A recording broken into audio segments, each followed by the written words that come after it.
Hello and welcome to our Year 6 Parents Information Evening, which is hopefully one of the last ever virtual events that we're going to have to hold.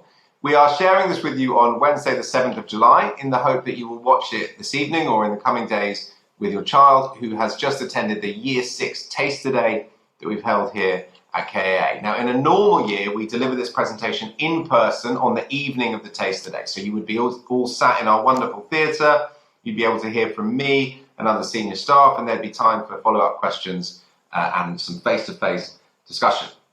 But although normal isn't far away yet, and we were really pleased to be able to hold an in-person Taster Day today, we're not quite back to normal, so we're going to do this virtual version of it. The presentation is roughly 15 to 20 minutes long. Please watch it right to the end. And we're sharing alongside it a number of attachments that form part of your child's induction pack to the school. And many of you will have collected some of that information in person this morning when you arrived. So the attachments include details of instrumental tuition, the Director of Learning and Reading challenges, which we would encourage all students to complete over the summer, an important medical questionnaire. Please fill that in and have your child bring it back on the first day of term in September, and some details re school uniform and free school meals applications. I would just say about free school meals, every year in Kensington and Chelsea, there is £500,000 in unclaimed free school meals funding. And if you think you might be eligible for free school meals, it just takes a minute or two to check using the online form in the link to which is in the letter that we sent you. If you receive free school meals, both yourself, it's helpful for your family, but actually the school receives significantly more funding as well. So if you have any problems with the form and you want to pop in, we can help you. And I appreciate that with coronavirus, it has been a hard time for some families, and it could be something which is worth looking into. So I hope the presentation is helpful, or as helpful as virtual presentations can be. And fear not, because in September, specifically on Tuesday the 14th of September, all parents are invited into a Welcome to Year 7 evening. So your child will have spent a couple of weeks with us then, they'll be getting used to it, and you can come and hear from us in person. You will meet your child's form tutor, who's going to be an important person in their life as they move through secondary school, and you'll be able to have a look around school, because I know some of you, because of the pandemic, haven't actually been able to get in and tour the building in the way that you would like. So, stating the obvious, moving from primary to secondary school is an extremely important event in your child's education. Not that we need an image to illustrate this. I'm sure there were lots of pictures taken this morning as your child went off for their first day in KAA, and there will be in September as well. But I've put two images here in case of help. On the left, you can see the enthusiasm and the kindness and the friendship of children in primary school. This is just an image from the internet, but I think it captures the spirit nicely. And then on the right, I've chosen this picture of some KAA students for specific reasons. The first is that it's a current image. It was taken last week, and it shows the same friendship and camaraderie between students, but there are some important differences. So in the middle of the table, if you look closely, there are copies of notes and revision cards and mind maps and that kind of thing. Last week, these students were taking their end-of-year exams, and this is them in the morning before the exam going over their revision. And the image is illustrative of an important difference between primary and secondary school that I want to highlight. It's about the complexity and the challenge of the work that they're studying, the range of subjects that your child will take, all taught by specialist teachers, not just one teacher who sees them all day, every day. The fact that for each of these subjects, students have their own exercise books, their own textbooks, their own assessment calendars, all things that they as an individual are responsible for. So some things are the same from primary to secondary, but many things are different, and they relate to this question about independence, maturity, organisation, which students need to show towards their studies. Now, of course, we will help children make that transition. We will provide lessons on study skills. We will provide them with tours around the building. We have supported many New Year 7 cohorts into the school, but the change really needs to come from within. It's hugely exciting. More freedom and responsibility is an exhilarating thing, but it will take a lot of effort and a lot of hard work. And the sooner children can tune in to what I'm saying and this change, the better, in my opinion. So sticking with this theme about the differences between primary and secondary school, I want to turn now to student behaviour. You can see here a picture of a young man, perfect uniform. He has an official KAA PE bag, and he's using his locker, being organised about his things. We are really open with parents that KAA is a strict environment with clear rules and an understanding that poor behaviour has consequences. We take this approach because we know that it serves students' best interests. It gives them the space to learn and express themselves through positive relationships and to grow in confidence as they master the subjects that they're studying and make progress. KAA is a vibrant and creative school environment. It's not a dull place full of students who aren't allowed to express their individuality, far from it. But it's also a place with a strong focus on discipline, and many of you will have heard me talk about this before. Now, I'm very, very confident that parents and students will take real value from this approach. I have that confidence because I've seen thousands of other students move through the school and benefit from it, and parents have supported it. It's the reason why, actually, many of you picked KAA. It's helped us secure an outstanding Ofsted inspection. It helps us get outstanding results year on year.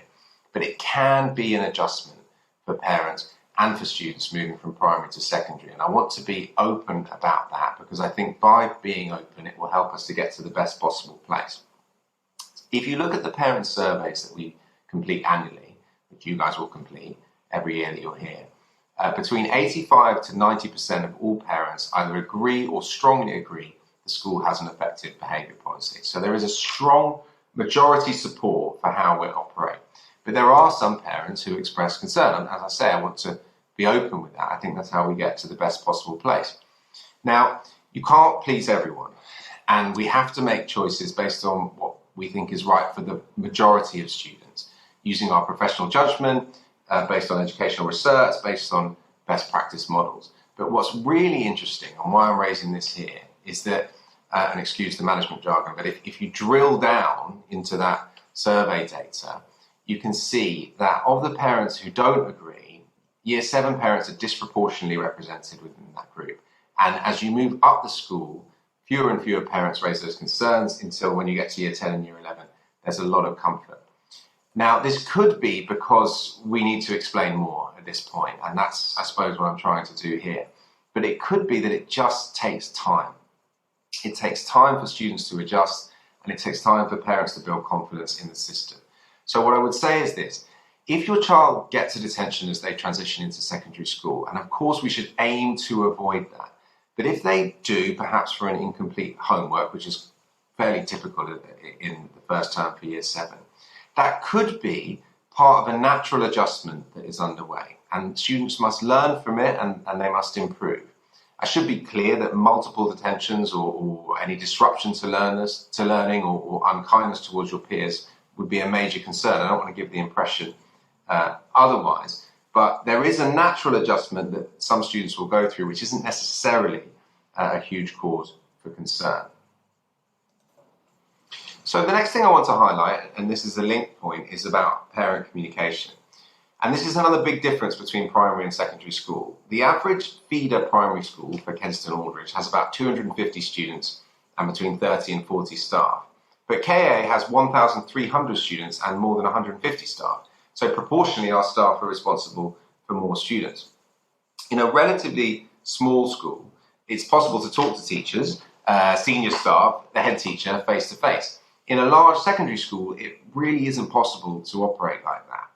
If 10% of students, for example, decided they wanted to call the school on a given day, that would be 130 phone calls that we needed to field. It would take 2 dedicated members of staff to do that. If some of those phone calls relate to, can you find my child and deliver a message, a non-urgent message, I should be clear, or they left their PE kit and I'd like you to take it to them, and often those calls do relate to those kind of things, then we would have even less capacity because the person who answers the phone then has to move away from their desk and deliver the PE kit or deliver that message. If 1% of parents request to speak to the head teacher each week, that would be 13 parent meetings that I personally would need to have on top of the existing meetings that we're already planning and all the other duties around the school. And in order to have those meetings, there would be a large number of other things that I simply wouldn't be able to do, which are actually critical to keeping children's education excellent, Year 7 all the way up to Year 13. So we absolutely are responsive to parent concerns, and we do believe in open and regular communication. But it will work slightly differently to how it has done in primary schools, because if we attempt to replicate the model there, it's going to divert our staff, who are already very stretched, from looking after children's education and welfare, and we can't allow that to happen. Some specifics about what I'm talking about the different ways that we communicate. Looking out for emails and texts that we send to parents is extremely helpful, as is checking the Parent A to Z that we'll give you in September, which has a lot of information, or the website prior to making an inquiry with the school, because a large majority of the queries that we receive actually do relate to information that can be found in those other places. Following the Academy on Facebook and Twitter can be a handy way of getting information quickly. Email is better for us than phone calls, because our staff are busy with the students all day and they're not always able to pick up their phone. Teachers teach from 8 to 5, but when they finish at 5, they will be able to respond to emails, and they will do their best to, within a reasonable time frame. Typically 48 hours is what we aim for.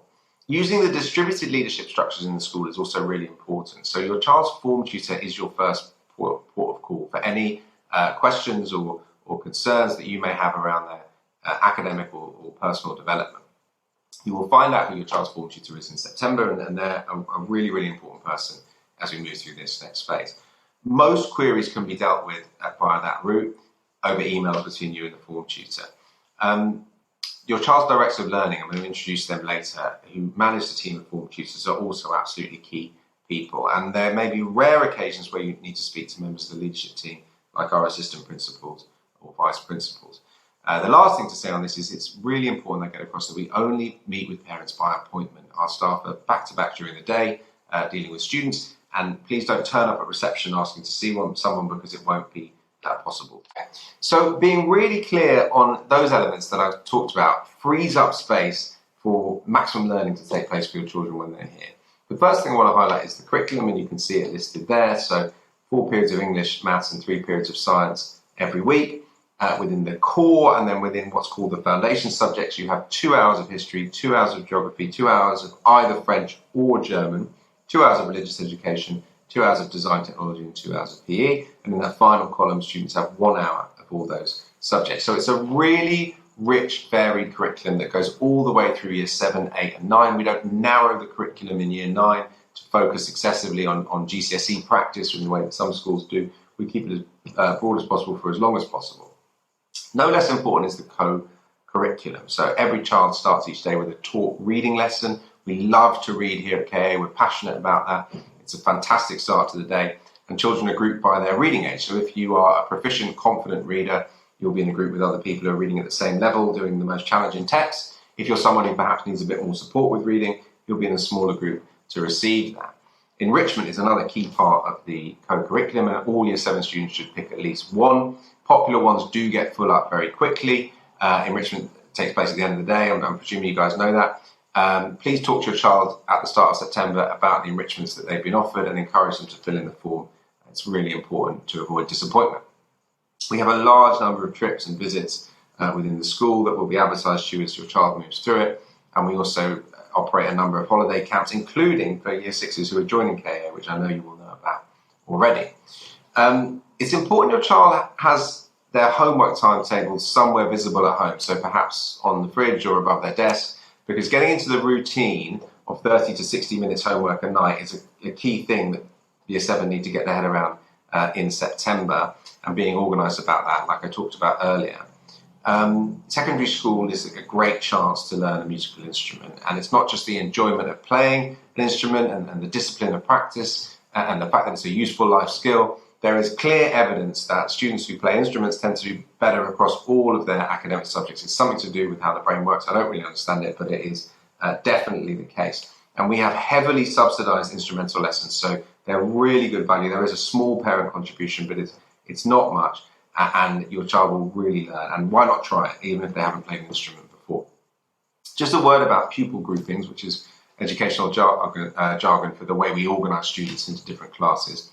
Generally, we place students in year 7 into mixed attainment groups, but we will then introduce setting in key subjects as they move through year 8 and 9 where we need it. So maths and science would be examples of that. By the time students get to GCSE, it's more mixed setting in some subjects, and students with differing levels of attainment in other subjects. We can explain more about the detail of that when you come to the Welcome to Year 7 evening in September, and we'll provide a booklet about curriculum and assessment and pupil groupings. But really, it's about organising students in the best way possible to support their progress. That's the model that we use here. Students will need to complete formal assessments, and that's worth highlighting at this early stage, which take place 3 times a year at the end of each term.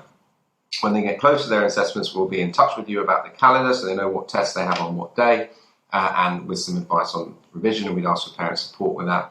And lastly, we provide every single student at KAA who wants it with a free, hot, nutritious breakfast every day. And I really would encourage you to get your children to attend Breakfast Club. It means they're early for school, they get to meet new friends, mix with other people outside their classes, and teachers as well. And it's just a great way to set up the day, so please take advantage of that. Okay, now last but certainly not least, I want to highlight the house system. So each new student to KAA will be placed in one of our 4 houses, and they will remain in the house all the way through their journey up to school. The houses are Pankhurst, Angelou, Honeyball, and Franklin, and they're named after 4 women from history who have shown intrepidness and changed the world, had a positive impact on the world, and they're great role models for us. The child will find out which house they're in when they come in September. And the houses are really schools within schools, so they're smaller communities of students and staff, and there's a cycle of house competitions. There's almost one every week, a chance for kids to form friendships, to develop new talents, to show off existing talents, and to participate in healthy competition. And my final slide is I wanted to introduce you to 4 colleagues of mine here. Brian Bernard, who's our Vice Principal or Deputy Head, in charge of all pastoral matters. Amy Ginnell, who is Assistant Principal, works closely with Ryan, also in charge of pastoral issues. Jasmine Vines and Grace McKell, who are co-directors of learning, which is the terminology here for heads of year. And Miss Vines and Miss McKell are going to be absolutely key people, along with the form tutors, as I said. I hope that is helpful, along with the information that we have attached to this email. I really appreciate your attention. I appreciate all your support, and I look forward to seeing you in person in September. Until then, have a great summer. Join up for the summer camps if you haven't done already. I think there are some spaces available, and we look forward to seeing you soon. Thank you.